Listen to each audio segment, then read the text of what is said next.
Alhamdulillah. Alhamdulillahirabbil alamin.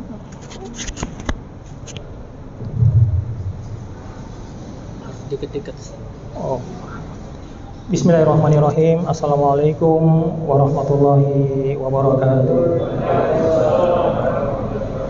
Alhamdulillahirabbil alamin wa bihi nasta'in ala umuri dunya waddin. Wala haula wala quwwata illa billahil aliyil azim. Alhamdulillahirabbil alamin wa bihi nasta'in ala umuri dunya waddin. Wala haula wala quwwata illa billahil aliyil azim. Bapak-bapak, ibu-ibu, jamaah Isya dan Tarwih yang insyaallah kita semua dirahmati Allah Subhanahu wa taala. Kita berdoa semoga corona segera meninggalkan kita dan kita semuanya sehat walafiat dan senantiasa diberi hidayah oleh Allah Subhanahu wa taala.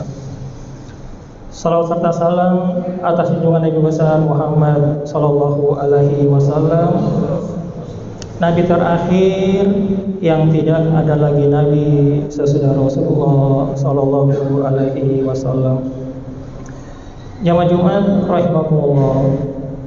Tidak terasa kita memasuki malam keempat dari bulan suci Ramadan. Insyaallah seluruh kesalahan kita yang pernah kita lakukan beberapa waktu yang lalu semuanya telah dibakar oleh ibadah kita, amal ibadah kita selama bulan suci Ramadan yang memasuki malam keempat malam hari ini. Ramadan sebagaimana dijelaskan, Ramadan artinya membakar dosa-dosa, kesalahan yang pernah kita lakukan.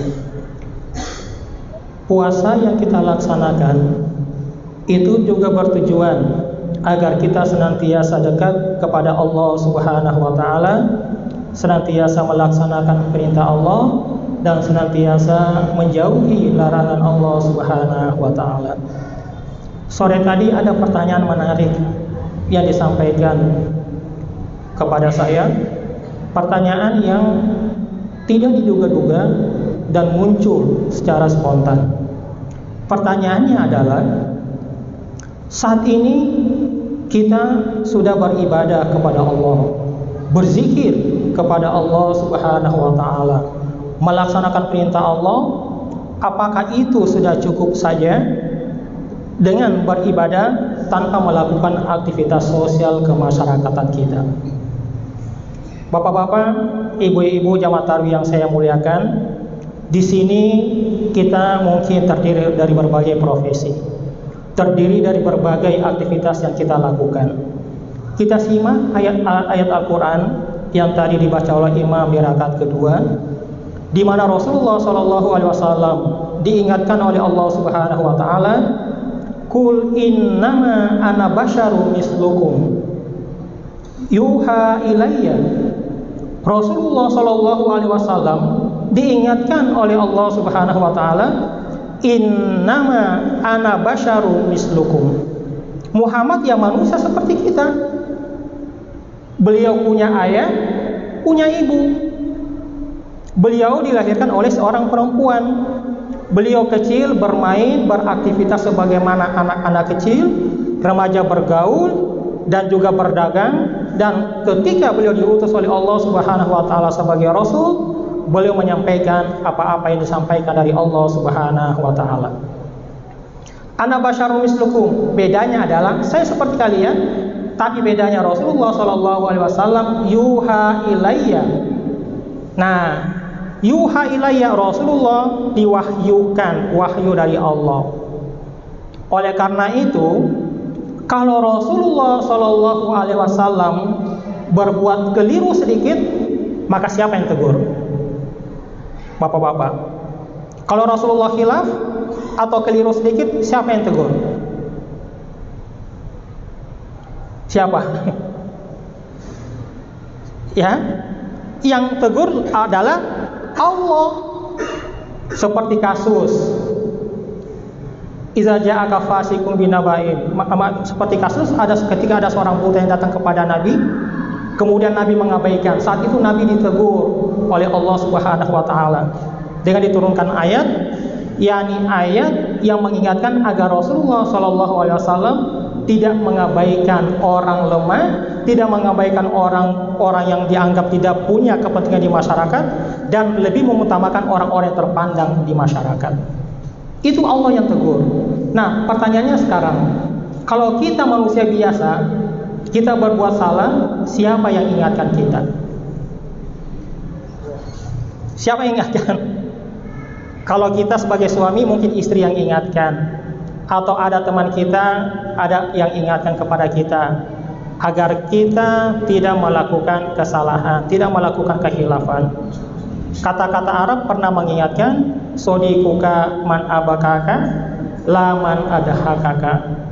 Katanya, teman yang baik itu adalah yang mau ingatkan kita ketika kita berbuat salah. Mungkin dikritik ya.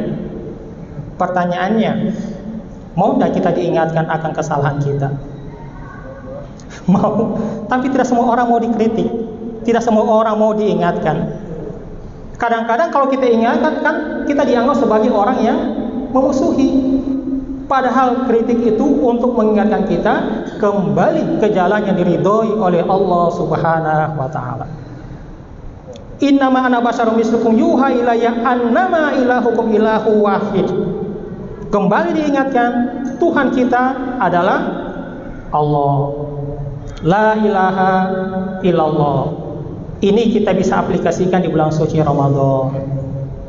Saya yakin bapak-bapak, ibu-ibu jamaah tarwih, insya Allah tantangan Ramadan kita yang paling berat adalah bagaimana menaklukkan diri kita masing-masing. Diri kita, kita ajar diri kita, istri kita, anak-anak kita. Yang paling utama mungkin adalah coba kita lihat diri kita dulu. Untuk saat ini, dari hari pertama, kedua, ketiga, mana yang lebih banyak kita habiskan? Memaksa diri kita membaca Al-Quran atau menghabiskan waktu kita dengan bermedsos? Bapak-bapak, ibu-ibu, kita dijanjikan Ramadan membakar seluruh kesalahan yang kita lakukan, dan amalan di bulan suci Ramadan akan dilipat gandakan oleh Allah Subhanahu wa taala. Lidah kita yang berzikir sedikit saja, kalau hari biasa itu kita beristighfar, mohon ampun kepada Allah, dianggap biasa, tapi bulan suci Ramadan ini kelipatannya akan dilipat gandakan oleh Allah Subhanahu wa taala. Kalau dilipat gandakan oleh Allah, kenapa kita tidak berani menaklukkan diri kita untuk banyak membaca Al-Quran, untuk menyingkirkan sejenak medsos kita, untuk menahan diri kita untuk tidak berkomentar di medsos dengan hal-hal yang mungkin bisa merugikan diri kita dan juga bisa merugikan orang lain.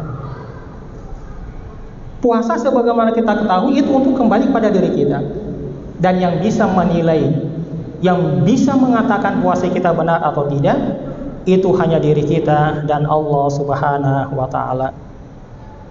Nah, ini saya pribadi juga memang ya, kadang di satu tempat kita kadang tidak sengaja, mungkin ketika kita ingin melakukan sesuatu, tiba-tiba terbetik dalam pikiran kita, dalam hati kita, ada kata-kata mungkin yang pernah kita ungkapkan, mumpung tidak ada orang lain yang lihat. Ketika tidak ada orang yang lihat, kita lewat di rumah tetangga, ada mangganya yang menarik mata kita, menarik minat kita untuk mengambilnya, kita balik kiri, balik kanan, hadap kiri, hadap kanan, lihat ke atas, tidak ada orang yang lihat. Di situ terbetik kita katakan, mumpung tidak ada orang yang lain yang lihat. Nah, kata-kata mumpung tidak ada orang yang lihat, ini seakan-akan kita mengingkari bahwasanya Allah melihat, mengetahui apa yang kita lakukan. Nah, kata-kata inilah puasa mendidik kita, menjadikan kita pribadi yang jujur. Puasa adalah upaya membakar diri kita. Ramadan adalah membakar. Dan ketika kita membakar, tidak berarti di bulan suci Ramadan kita bermalas-malasan untuk melakukan aktivitas. Justru di bulan ini, di tengah kita lapar, di tengah kita haus, di samping kita berupaya melawan diri kita untuk tidak makan, tidak minum, tidak mengeluarkan kata-kata yang kotor, kita berupaya bisa melakukan hal-hal yang produktif, hal-hal yang bisa membuat kebaikan bagi diri kita, keluarga kita, dan juga masyarakat kita. Jamaah Isya dan tarawih yang dirahmati Allah Subhanahu wa taala. Puasa itu adalah milik kita. Kita senantiasa ingin dekat kepada Allah Subhanahu wa taala dengan cara kita masing-masing. Yang tadinya mungkin zikir kita kurang, kita tingkatkan zikir kita, ngaji kita kurang, kita tingkatkan dan kita bertekad. Insya Allah kalau Ramadan tahun lalu kita bersyukur Ramadan tahun lalu kita mungkin tidak sholat tarawih Bapak Ibu ya, karena COVID-19. Ramadan tahun ini alhamdulillah kita bisa sholat tarawih berjamaah. Mudah-mudahan kita saling mengingatkan di antara kita untuk sama-sama membaca Al-Quran, sama-sama menghatamkan Al-Quran. Tapi membaca saja tidak cukup.